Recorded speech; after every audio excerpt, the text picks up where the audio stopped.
मैं आज एक अमृत मंत्र आपके सामने रख रहा हूं। अगले 25 वर्षों के अमृत काल में अगर हमें विकसित भारत की भव्य और दिव्य इमारत का निर्माण करना है तो हमें उसके 4 अमृत स्तंभों को और मजबूत करना होगा।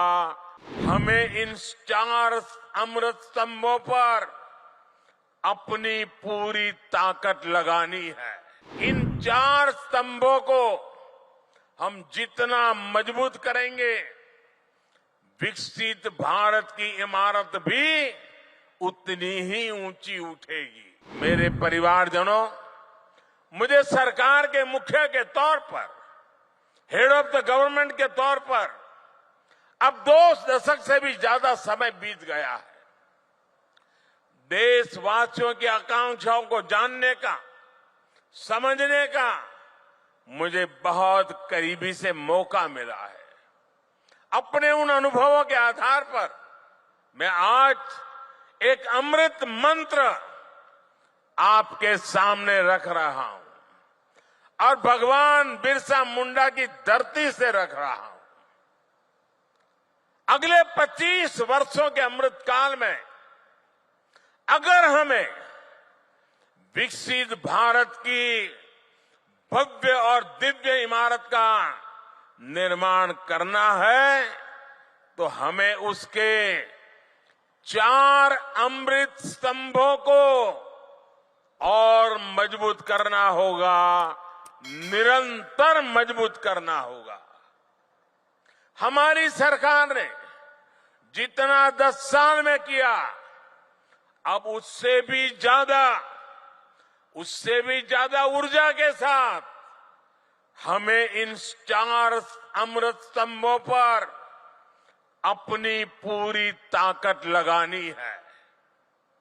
और विकसित भारत के 4 अमृत स्तंभ मैं आपको बताना चाहता हूं, ये 4 अमृत स्तंभ है क्या? पहला अमृत स्तंभ भारत की हमारी महिलाएं, हमारी माताएं बहनें, हमारी नारी शक्ति। दूसरा अमृत स्तंभ है हमारे भारत के किसान भाई बहन और किसानी से जुड़े हुए जो कारोबार है, चाहे पशुपालक हो, चाहे मछली पालक हो, ये सारे हमारे अन्नदाता। तीसरा अमृत स्तंभ भारत के नौजवान, हमारे देश की युवा शक्ति, जो आने वाले 25 साल में देश को नई ऊंचाई पर पहुंचाने वाली सबसे बड़ी शक्ति है। और चौथा अमृत स्तंभ भारत का मध्यम वर्ग, नियो मिडिल क्लास और भारत के मेरे गरीब भाई बहन।